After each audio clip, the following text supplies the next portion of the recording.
Welcome to Avenue M. My name is Joey Taylor. And I'm Haroon Mogul. We're two men on a journey of faith and meaning. In each episode, we unpack the moments that shape us, the struggles that build us, and the questions that intrigue us. Most of us assume spiritual growth is about finding the right answers. But what if growth has more to do with moving through stages of certainty, doubt, and mystery, and discovering that we can't make that journey alone? This week, Haroon and I use Scott Peck's 4 stages of spiritual development as a springboard for a conversation about faith, deconstruction, community, and what it takes to reconstruct life after the stories that once held it together begin to fall apart. Hey everyone, I'm Haroon. I'm here with Joey. And for this week's episode, Joey told me he wanted to talk about Scott Peck. The first and only time I'd heard of Scott Peck is when my brother gave me a copy of his book, People of the Lie, which is about how evil is a real presence in the world. But that is not what we are ostensibly here to talk about. Joey, you said you wanted to talk about Scott Peck because you said he had a really important, really valuable, really provocative framework for spiritual development. So I'm going to ask you to unpack that for me, who is completely new to that and pretty new to Scott Peck too. Sounds good. I don't see myself as like a Scott Peck aficionado or something, but I do think this theory of spiritual development is interesting and helpful. So it's 4 stages, and people say different things about like kind of how you would frame each stage, but they basically go from chaos to order to deconstruction to mystery. So those are the 4 kind of stages: chaos, order, deconstruction, and mystery. So those are the 4 steps through which Peck says that people should or do move through spiritually. Is it descriptive or is it prescriptive? It's descriptive, but also kind of implicit within its description is an aspiration to move through these stages in this way. He says kind of famously like 20% of the population don't ever get past stage 2. So he's trying to be descriptive, but also as with most kind of theories like this, there is kind of an implicit kind of value assumption that he's bringing to it. So now I'm going to ask you to define each of the 4 stages, and then it would be helpful for me, maybe not so much for you, if you identified a popular public figure with whom we would associate that stage of spiritual development. I feel like that's a generous moral way to approach this conversation. Okay, sounds good. Okay, so I will say first off that like any stage theory, this is framed as very rigid and linear. Most of the time, that's not how it works for us, obviously, right? So where I am in my life, the people who I'm associating with, the context that I find myself in, I'm kind of in reality pulling from different stages, cycling back and forth. So I think that's important to say. So a particular person, I think that you're going to have to help me because this might be challenging. All right. So number 1 is chaos. You can think about this as sort of like pre-order, right? Before there's any sense of rules or boundaries, people primarily operate off of self-interest. There's a larger kind of moral framework that people are appealing to. It's all about impulse. So you could think about a baby or a criminal, or a I criminal may baby. identify or criminal baby. I may identify a certain politician in this light. Let's say, who could that be, Joey? I don't know. Okay, I have one for you. Would it be fair to say the Joker from Batman is stage 1?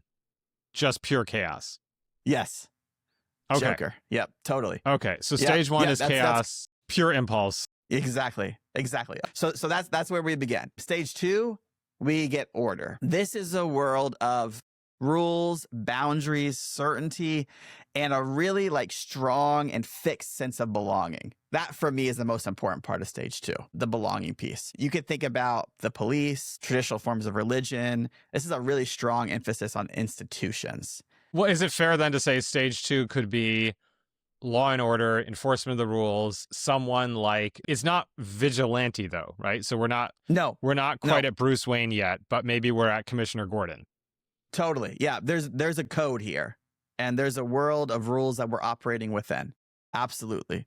Yeah. But then, and I want to unpack this to make sure I understand this framework for spiritual development.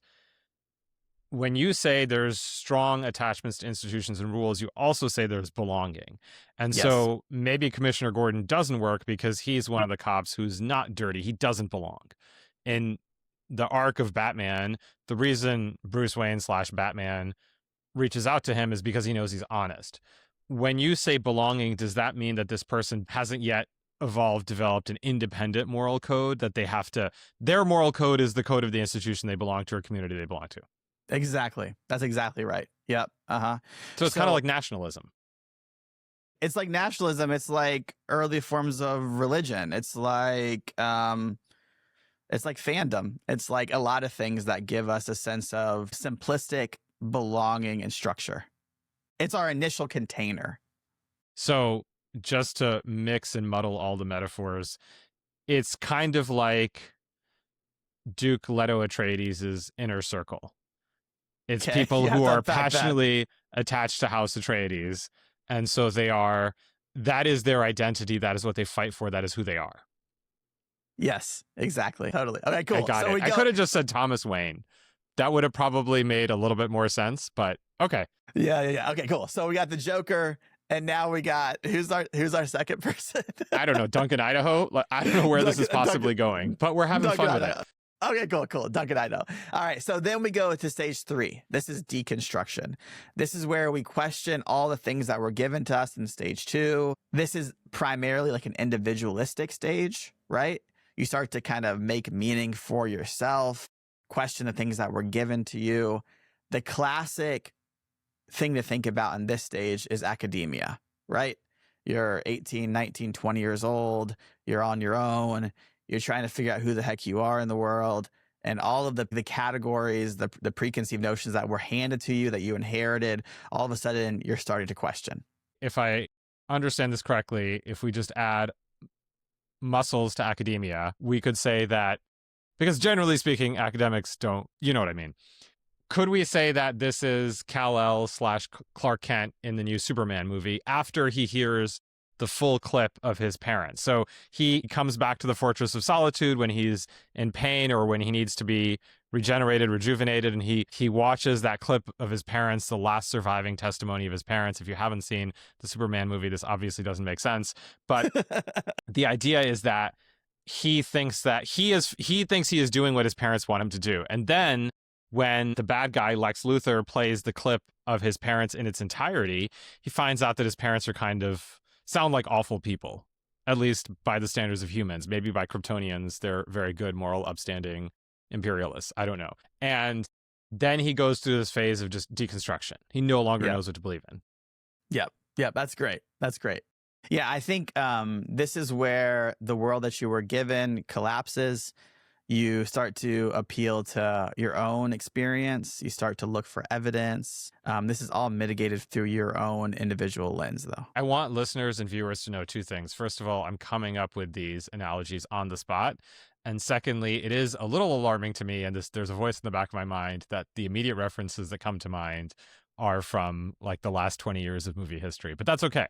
Okay, so we've got chaos, order, deconstruction, stages 1 to 3, and Scott Peck's framework for spiritual development. What's the 4th? The 4th one is called different names, but the one I'll go with is mystery. Other people call it union. The idea here is that the questions themselves become more important than the answers. That there are answers, that there is such a thing as objective truth, but that the questions are more important than the answers that are given. So this is often what people would call reconstruction, a return to faith, to meaning, to spirituality, but this time with greater humility, with more openness, with a level of comfort with paradox. And so this is kind of your classic mystic. And I want to see what you're going to do with this in the movie world. Who fits there? I really wish I had thought this through, but I had not thought this through. Doctor Strange, maybe? Okay. I'll go back to Batman. So is it fair to say the formative experience of Bruce Wayne's life is the chaos of his parents' murder? And he responds to that through a strict regimen of discipline. Now I'm just going to use the Christopher Nolan trilogy. Okay. And he responds to that by becoming Batman and operating according to certain rules and principles. And then the whole thing falls apart when he is betrayed by Bane, when he's undermined by Bane. and he ends up in prison and he doesn't know what he stands for anymore. He doesn't know who he is. And he has to basically literally reconstruct himself. But the person he is at the end, he understands his role is to be a cipher. So for the 4 people out there who have not seen Christopher Nolan's trilogy here, the trilogy ends with Batman as a mystery. He is more a question mark than an answer, but his purpose is served by the question mark, that people have the statue now of Batman, which hopefully they don't deify and start to worship. But presumably the idea is that the statue is supposed to provoke in them not a reliance on someone else, but a reliance on themselves, that this person emerged, or whoever this person was, emerged out of us to do something. And so it provokes a question, maybe, what is my responsibility? Who am I? Maybe that's a stretch, but I guess what I'm trying to understand is, does this mean that you're inhabiting a place of almost no self? That you're inhabiting a place of absence, of void even? Yeah. I think, well, a couple that of was a things. terrible analogy, by the way. No. I think some of that works. I think there's a sense of almost like unitive consciousness, of union with all that is, and that can look like no self, the dissolution of the self. The interesting kind of tension for me, and I said this within stage 2, is that in my experience, the people who often kind of get to this stage or see themselves in the stage also struggle with a tangible sense of belonging to a particular community. And so there's like this transcendence, but there's not a sense of like particularity or concreteness to it. So that's what I get nervous about in this stage, and even in this kind of like frame of how we think about spiritual development.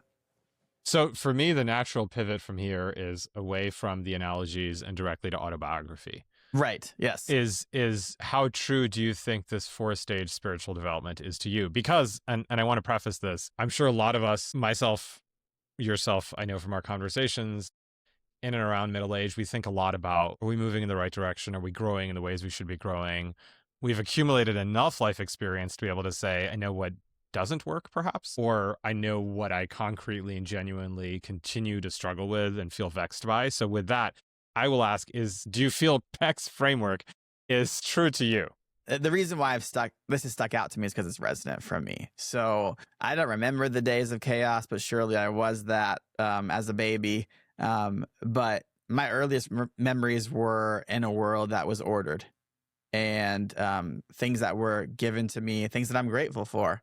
And then right around 17, 18, 19, 20, I started to go through a stage of deconstruction. I think that extended for quite a while. Why? What sparked it? What sparked it was Palestine, actually. I came from just a fundamentalist Christian background. I had assumptions about how the world worked, about how the universe was constructed. And then I randomly was exposed through some academic kind of opportunities to what was going on in Palestine. It called into question a lot of my assumptions around God's plan for the world and what redemption looks like through the state of Israel and this kind of stuff. And then all of a sudden, that was the first kind of domino to fall for me. So I never put those things together. And so I apologize for that. That we talk a lot about Palestine. Specifically, you talk a lot about Lebanon. You lived for some time in both places. You spent time in both places. But I never realized, I don't know why it didn't occur to me now that I think about it. It should have been quite obvious that Israel must have played some kind of role in the religious framework you were raised in. So how did that contrast hit you? Because I think everyone, unless they're just not growing up, goes through a phase of deconstruction. The question is, what is the thing that provokes the deconstruction? And then we can get to what follows afterwards. Yeah. I mean, so the role of Israel in the universe that I was given in the construction of order that I inherited was that Israel was the way that Christ would return, that the world would be made right. So there's this whole kind of eschatological vision that Israel played a crucial, central role in. And so therefore, there was not even the presentation of an alternative story or perspective or other side of the conflict. I didn't even know that existed. So then you begin this process of deconstruction, or this process of deconstruction begins when what you're taught collides with the reality of what you see and learn. Uh-huh. So thus far, it seems Peck's framework is It works really well. Yeah. It works really well. Then what Yeah. happens? I start trying to reconstruct, right? And so that looks like living out my values, my convictions. That leads me to living in Lebanon, things like that. And then what happens next is I get a cancer diagnosis, and a terminal cancer diagnosis, and the bottom falls out again. And I feel myself reaching in that moment for the things that were so comforting in stage 2. Right. And so all the stuff in stage 3 that I'm looking back on stage 2 kind of in a condescending way, all of a sudden it starts to feel much more significant for me.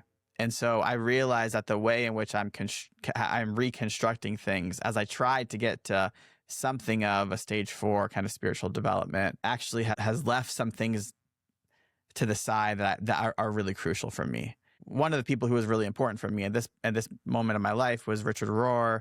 He talks a lot about this kind of way of thinking about spiritual development. He would talk about transcending and including, how it's not about just sort of like shitting on everything that happened before, but it's about trying to find the way to include it in yourself and your own spiritual development as you move forward. One of the reasons I'm so fascinated by this, and I want to sit with this a little bit, is I just finished Dr. Ilyasa Shabaz's latest book, her new book, which came out just about a month ago.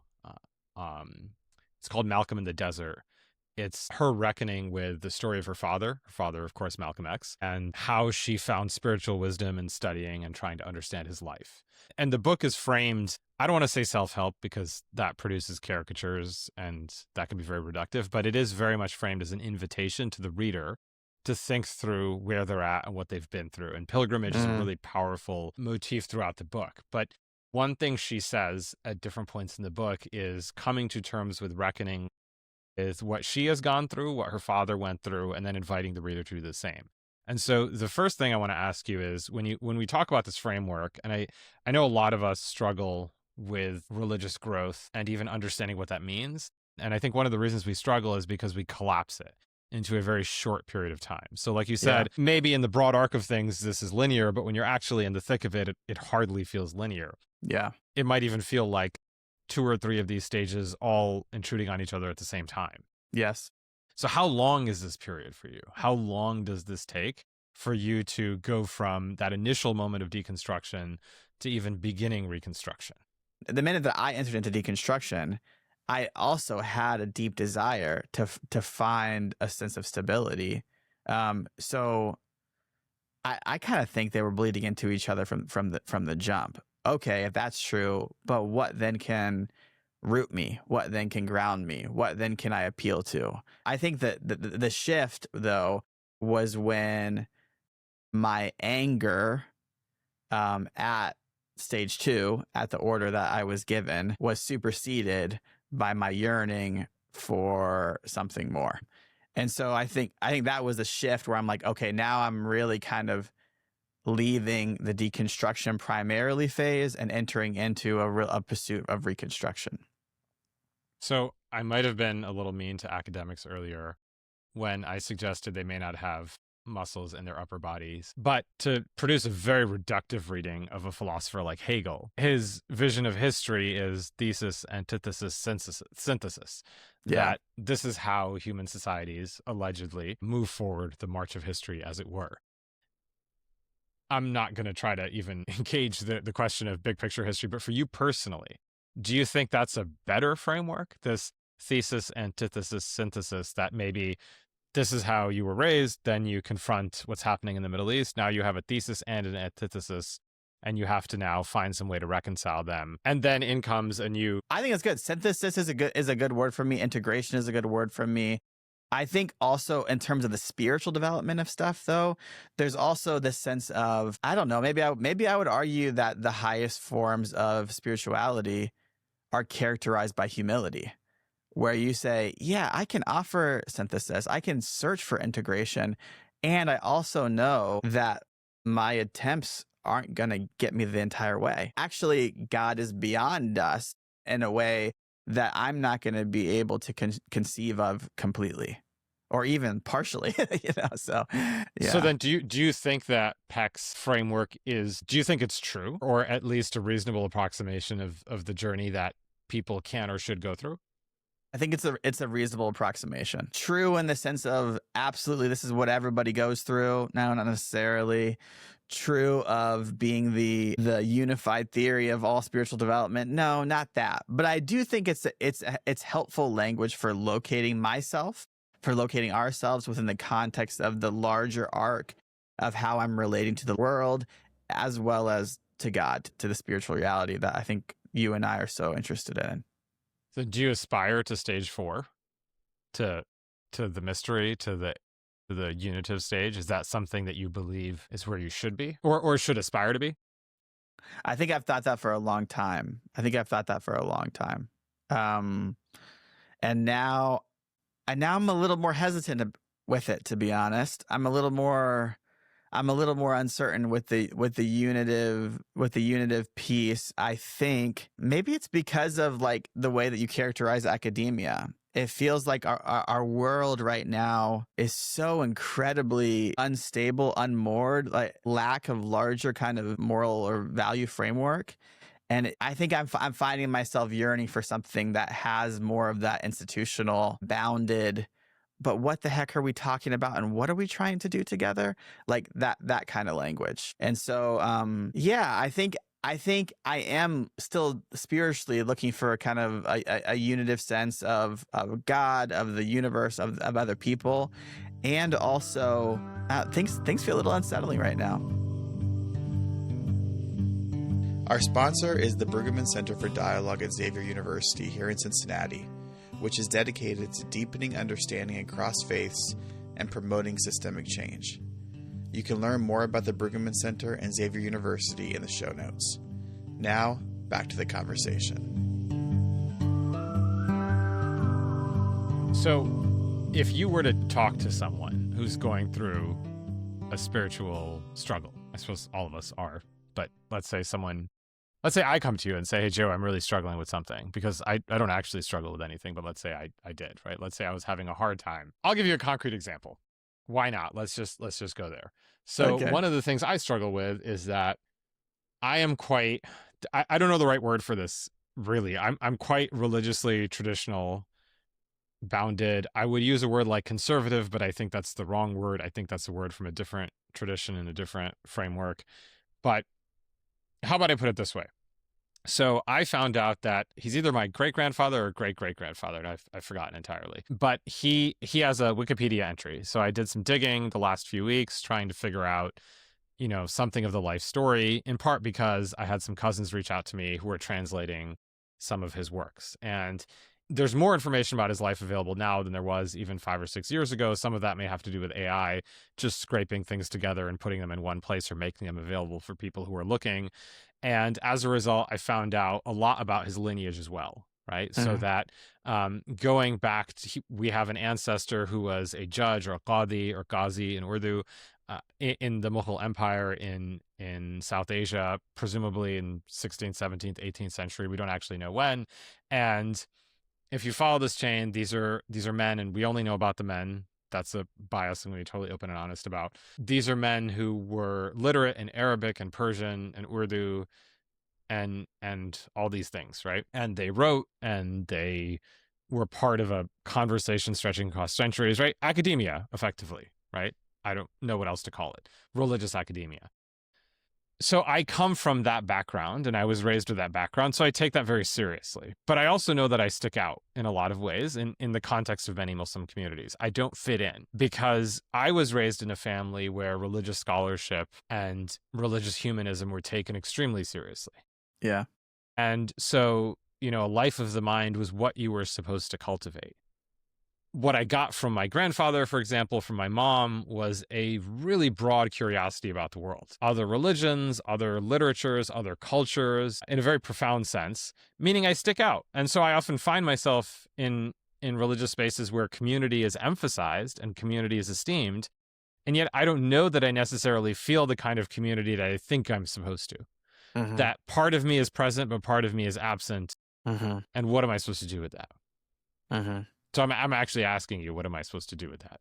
The first thing that strikes me is that I mean I've heard you talk about your ancestors before, and well, I will say first off, what I'm offering here, I'm doing it in humility. Okay, you're asking for my input, and so this isn't the definitive answer for all things. But as I hear you talking about men that you clearly feel connected to and are proud of, that you're proud of this lineage, I think that's a sort of belonging.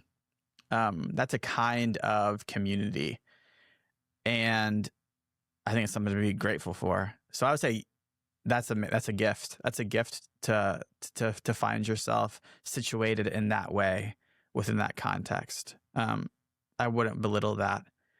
Moving forward, I think what you describe as I'm committed, I'm trying to be rooted to a particular faith tradition, and I also don't always feel like I belong here in this place for whatever reason, personality wise, the particular way that the tradition is being translated in this moment, whatever it is. I just really relate to that.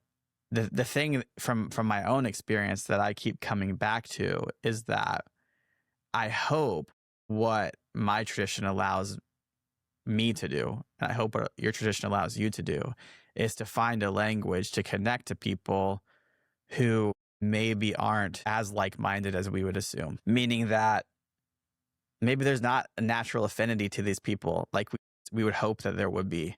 But through the tradition like Islam, or in my case, like Christianity, I hope we can find a language that starts to reconstruct a moral vision of the universe that we can all agree to. And will that always happen? Certainly not. I mean, that's certainly not. But I think that's the hope. I think that's what we want religion to do for us. So earlier we opened with me, presumably jokingly, making reference to Superman and Batman and the Joker. The Joker, Leto Atreides, not Lisan al-Ghaib. We didn't get there quite yet. Timothy Chalamet, I suppose, is in the news as long as the Knicks are in the news. There's actually a deeper reason for that, and I want to unpack that. A lot of people say that we have run out of ideas, that we keep making the same movies again and again and again. Every summer blockbuster is just a reboot of something we've seen before. Mm-hmm. I don't actually think that's true. I think that the reason we keep making the same movies again and again and again is because we don't have religion anymore. Whoa! Because hot take. All right, let's hear it. Hot take. For a very long time, for most of human history, people gathered regularly and heard the same stories over and over and over again. And a great preacher, a great scholar, a great mystic was able to find nuances in the stories of the people we belong to that gave people new sources of inspiration. But we had enough of a common historical or narrative language that not only did we feel a sense of shared belonging, but we also had something to measure ourselves against. So in the Muslim tradition, every Muslim has heard of Ali and Fatima and Khadija and Hassan and Hussein and Omar, and of course the Prophet Muhammad, peace be upon him. Those are all figures we live lives animated by. Now we have a country where we don't have common stories anymore. And one of the few spaces in which we all get together and see heroic narratives is the movie theater. And so I don't think we've actually run out of ideas. I think we are looking for movies to do what religion used to do. And so these figures who sometimes, and we say this pejoratively, sometimes grown men become obsessed with, and so they will collect memorabilia. I'm very conscious that I have a Miss Marvel Funko Pop behind me, but we, and people will say, like, these are grown men who are doing these things, collecting these things. I think the reason that a lot of people do that is because it's a religious impulse that doesn't know where to go. It doesn't even know that it exists. In a sense, it's kind of like stage 2 looking for a stage 2. In a situation of chaos, we are trying to find meaning and purpose, and so we attach ourselves to maybe the most easily available sources of meaning, which are narratives of superheroes and larger-than-life characters and legends who give us a sense of purpose or direction or even pride and belonging. And that's not to say that they can make up the difference, but maybe that's why we're doing it, which is why I think that the ways in which these stories evolve does us an injustice, because a lot of these stories end with men not finding lives of meaning and purpose in community, but by disappearing. That the arc of their life is a significant outsized contribution, the vast majority of people are not going to be Bruce Wayne. There was actually a great tweet I saw once some years back on reference to income inequality, something along the lines of, wow, more billionaires than ever before and still no Bruce Wayne. Really disappointed. But the point is, that's the story we're telling people, or that's the story we're unconsciously telling, that to be great is to be alone, is to retreat from the world, is to not belong. Now, you could say the Avengers is sort of the exception because they actually build a kind of community, so on and so forth. Yeah. But this is why I think the spiritual development story is so important, is because what you give someone when they're 15, 20, 25 years old isn't just a set of rules and a belonging, but the ability to say, when this all falls apart, and it will, how do you pick up the pieces? Well, I mean, just to reflect for a second, I think, Yuval Noah Harari talks about our superpower as humans being our capacity to tell compelling enough stories that it encourages cooperation among disparate people. And I think that one thing that religion has done is been able to tell a compelling story to unite a group of people that wouldn't naturally be inclined to come together. And so, and I think, so that's true at the religious level. I also think it's true at the national level right now. We are for sure fractured in the way that we think about our larger national myth or story, the story that's bringing us together. I wonder if there was ever a story that really was shared completely by every person that was an American, but there was for sure a dominant story that I think that was identified and could be articulated, whether or not people agreed with it. And so, yeah, I think that we are craving, all of us are craving a shared story that we can all consent to, strive for, try to live out. I do think with the Scott Peck stuff, though, it's important to say this is the model of spiritual development and how it maps onto civilizational development or cultural development. It might work, but it might just, we might want to nuance it a bit in order for it to map completely onto it. I do think the story piece, though, makes a ton of sense to me. Sure, movies are trying to do that. I think books are trying. I think we're trying to do that. I mean, I think we're storytelling animals. I think everything that we're doing is we're looking for a story that we can associate with. I would go a little bit farther with that. I would say that the role that movies and popular culture play in civilizational storytelling is directly connected to spiritual development or the lack thereof. Because what is the framework that we internalize about what it means to be a good person or what it means to accomplish something or how you get through hard times? I think one thing a lot of people of faith my age really struggled with is the lack of mentorship. I'll say in the case of my parents who grew up in these huge extended families where you were expected to mature into a role and everyone around you was there to reinforce that. And obviously in many ways that can be really bad, but in many ways it can be really good. You see living around you templates for how to be 25 years old, 35 years old, 55 years old, 75 years old. And there are enough people in enough of these age groups who are constantly in each other's lives that you can find multiple sources of guidance and direction. And now people are ever more atomized and they don't have that. And, this really hit me. You mentioned Yuval Noah Harari. He was on Ezra Klein recently, and he was talking about the role AI might play in people's lives. I was thinking of something even preceding that. I was thinking of smartphones, of social media, that a lot of people aren't there for each other because they're not actually with each other anymore. And so I'll give you an example. When I go to the mosque, I will see a lot of older people and a lot of younger people. And on the surface, that is a good thing. The building is full. But if you pay attention, no one is talking to anyone except the people they already know. And what happens is, and sometimes I give sermons, so I literally see this because I'm up on the minbar. It's a podium, effectively. I'm a few feet higher. I can look out at the congregation and the young people are all huddled in a corner on their phones. And after the prayer ends, their parents do the same thing. We knew you were going to bring up the phones in the masjid. Like that was just going to come. It was going to come. Yeah, this is my pet peeve. I have to have a pet peeve. But the reason I'm saying this is because I never got a framework for spiritual development. Yeah. And now I look around and say, hey, we've got these big institutions. We've got all these resources. We've got so much more money. We've got numbers. We've got spaces. What's the framework for spiritual development? And I found Peck's framework very imbued by a specific kind of Christianity.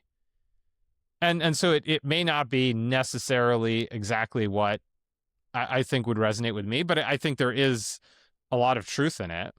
But my question is there any attempt to translate that, right? So like, here's how I'll turn it to you. Your dad, been through a lot in your life. What do you wish you had learned from the faith leaders in your life when you were a teenager that would have been the most meaningful thing for you to have learned, given all you've been through? You said a lot of stuff. I want to respond to a lot of it, but let me answer. Respond to all of it. Go ahead. I had my pet peeve diatribe. You can have your pet peeve diatribe. I'm in the season of discernment right now. It feels like things are about to shift vocationally for me. And so I'm doing what we all do in this moment, which is have a conversation with AI, right? So, AI has become my mentor. And the interesting thing that in my recent conversations, AI said to me, it doesn't sound like you're looking for a new job. It sounds like what you're looking for is something to devote your life to. That's what it said to me, which I thought, wow, that's insightful. So the question of devotion is one that is coming up for me right now in a way that I would not have suspected in my very situated kind of stage 3, 20 to 25, 28-year-old self. And so I just wonder if devotion is a part of this. And some of what I was given that I'm tempting to be grateful for, the story that I was given was that devotion is absolute. That there wasn't a place to have nuance or to have questions or to wrestle or to work things through. And that actually, if those things entered in, that your devotion was less authentic and not as real. And so I think that one of the things I wish that was more present in my life as I was growing up was a permission to ask the questions that seemed to terrify a lot of the people who I was around.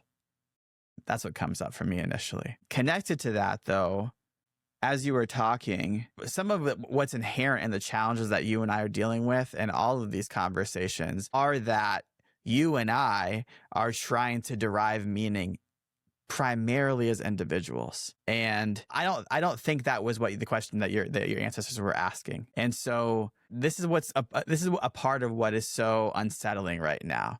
Because if you and I are the authors of meaning in our own lives, independent of a larger story, I'm not sure that we have the capacity, the capability to do that for ourselves. I think we need each other. The shitty thing is that if we need each other, a lot of times the people that we're trying to do this work with are coming to conclusions that we don't necessarily agree with or respect. But we have no other choice. We have no other choice. I don't think we do.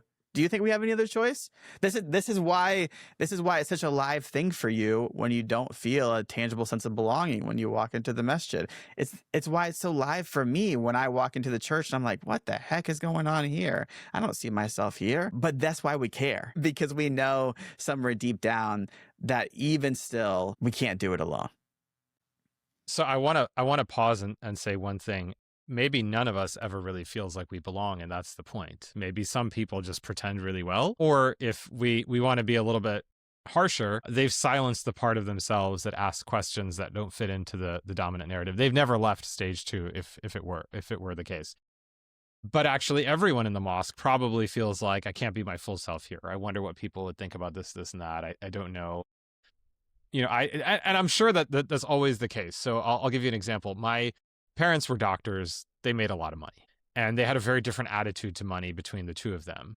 My mom, whose family, is the lineage I talked about, she got really upset at the cars my father would buy because she wanted to go to the masjid and she did not want to be seen in those cars. And I've never forgotten that. I struggle with it myself. I don't know that I have the kinds of cars they did, but I say to myself, here I am going to the house of God. And I'm showing up next to people and I don't know what their situation is. And I'm driving in this vehicle. And I'll be honest with you. And some of it is ego, that I like nice cars and I'm fortunate to be able to get some cars that I like. But it is a weakness. And I would say even a failing that is not true to my tradition. My tradition is a strong ascetic streak. And what I mean is that there might be someone there thinking, everyone else here is married, or all the other couples have kids, or some of the people here have these cars, or I'm not the right ethnic group or ancestry or level of religiosity, or I just lost my job. That we're all struggling with something. Yeah. I think the thing that really hits me, and the reason I went on the diatribe that I did, because I actually really liked Peck's framework at some level. I don't know if I'm fully on board with stage 4. I'm middle-aged. I have, inshallah, a chunk of life left to live. But I'll tell you about a really emotional moment I had last week. So as you know, I work with young Muslims. I teach high schoolers. I build leadership retreats for college students. I enjoy the chance to sit with them, hear their questions. And from time to time, I take on very selectively students who want help with their college essays. And they're often surprised when I sit down with them because I say, I'm not here to edit your essay. I mean, I'll give it a close reading. I'm actually here to ask if you know how to ask the questions that matter most in this process. And so one of these young men whose family I know showed me a draft of his. And he just shared a story about how his grandfather, who he had only met a few times, developed dementia, and how hard his passing hit him. Although, as he said, I didn't meet him that many times. When the grandfather passed away, he was still in middle school. And, his last memories of him, as few and far between as they were of a man who was struggling to remember even who he was. And why did it hit him so hard? And I thought to myself, my maternal grandfather, I didn't know my paternal grandparents. They passed away in Pakistan when I was very young. My maternal grandfather passed away when I was 20 years old. I think I met him maybe 10 times in my life, if that. Maybe for we'd stay at his house in Pakistan, which was the house my mom grew up in, for a few weeks at a time. But again, in the grand scheme of things, how much is that? Like a few months maybe. And, 80% of that time I was running around outside with my cousins. And, he, at that time, my earliest memory of him, he was already in his mid-70s. Mm-hmm. And yet he has such an incredibly strong impact on my sense of self. Yeah. Despite, or maybe because of, the few times we met. And the reason I'm saying that is because I think you're right about community and belonging, that we need to do this with other people. But I think the biggest thing I lacked is a mentor, because I think that we need to have the stage 2. We all need to understand and internalize rules and processes and principles. Otherwise, we have politics today, right? Just pure impulse careening out of control. But nothing except the presence of an older, wiser person can really get you through stage 3. And that's what we're lacking, which is not just, I would say it's not just community. It's something bigger than that, but smaller than that. Well, I think it's bigger than like-mindedness, right? It's bigger than the social expectations that we receive from a religious system. It looks like a group of folks who are trying to carry the same question with you, who are helping you to refine the question, who have asked the question themselves, who maybe don't have the answer, but are at least interested in trying to help you figure out what that could look like for you. One thing I want to ask you is, I think mentorship is a thing that comes up so often in our conversation, and it's something that you have devoted your life to in so many ways, which I love that about you, that you have recognized a thing that you need in your own life, and so then you offer it to others. I also hear you talk about people like your grandpa, like other people who in some ways could be conceived as a mentor. So when you say you missed a mentor, what do you mean exactly? What was missing? What type of person was missing? So I was having a conversation with someone recently who was skeptical of immigration, and as he was talking, I had a realization that I didn't say out loud to this person because I didn't want this to be weaponized against me. I didn't want to be misunderstood. But what occurred to me, the argument he was making was that, that too many immigrants dissolves the coherence of a society. It's not about race. It's not about ethnicity. However you look at it, if the dominant population is Muslim and the immigrants are not, if the dominant population is Christian and the immigrants are not, you get what I mean, right? I genuinely don't think this person is motivated by racism or bias or bigotry in that sense. It was purely an argument that if you have too many people at one time who are not on the same page, it is very hard to get things done, and then politics devolves. And as he was talking, I may have zoned out a little bit. I apologize. I don't believe he's going to listen to this podcast. And if he is, like and subscribe. But it occurred to me that a lot of people like me went through a really hard time. Yeah. Because what he's saying is not entirely untrue. That we didn't have, it's not just like parents are old and cringe because they're old, right? It's your parents have no idea where they are. They don't live and they have no idea what your childhood is like. They don't understand it. And so it's not that, I mean, I know when you're 17, 18, 19, as you said, you're not looking to your parents to answer your questions, but you're looking at them to model certain things and provide certain levels of stability. They don't understand, right? So they don't even understand, like, why do you need to go out with your friends so much? Or why is it so important to go to these games? Or why is it so important to go on this class retreat? None of these things make sense, right? And then for them, it's also really hard because I mean, again, it was, in some ways their choice, maybe in other ways it was not.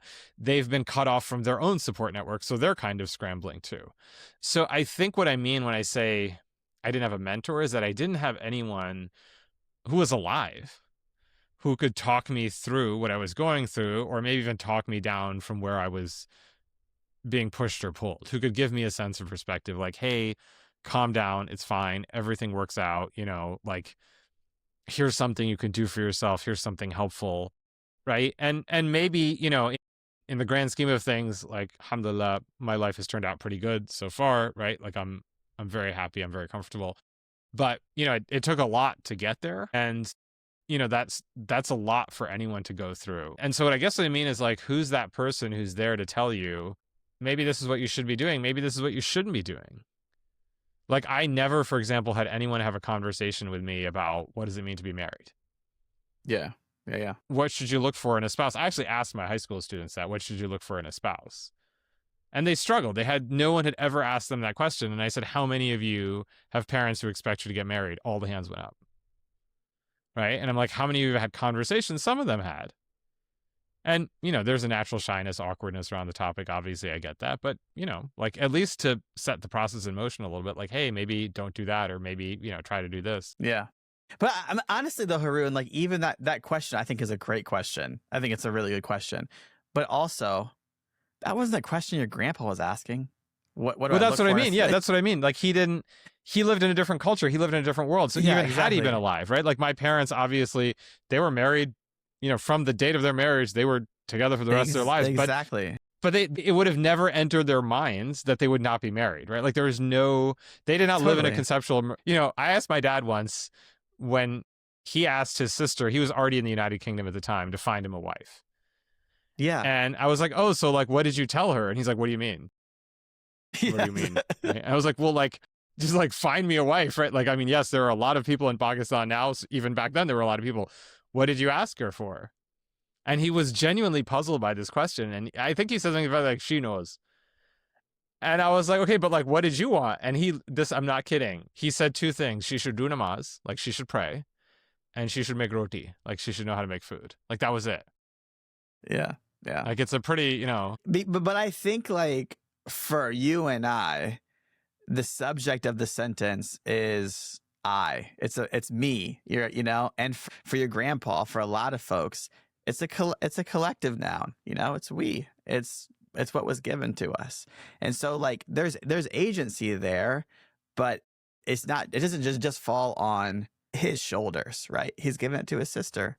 He's given it to the larger culture. And within the Islamic world, I think this is more heightened because kind of the immigrant experience and all that kind of stuff. So, my parents, my grandparents, they did choose their spouse.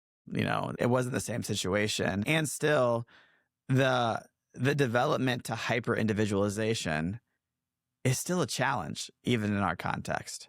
And so some of what I think we're looking for is the capacity to have a context that inherently gives meaning, gives a vision, gives a way of life, while still maintaining all of the benefits of modernity and individualism that we've experienced. This is a great conversation for many reasons, one of which is I feel like there's an arc to it. Like, you've come up with a conclusion that I am maybe not 100% happy with, but I can't help but concede that there is truth to it.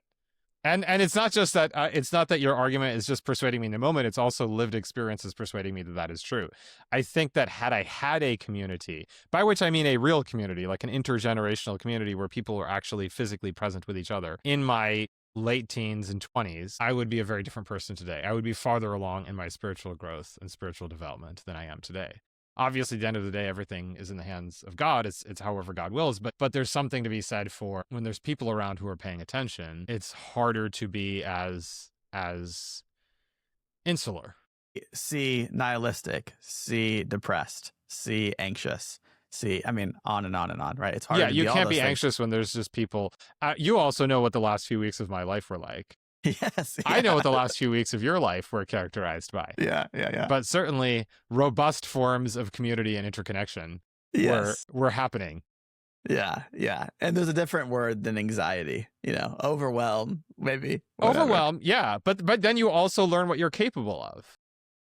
And then you don't. And actually, this is interesting. My wife often says this about the kids, that because they're around a lot of cousins, friends, relatives, younger and older, they're used to a certain level of chaos, right? Because there's always chaos when you have multiple people and overlapping expectations.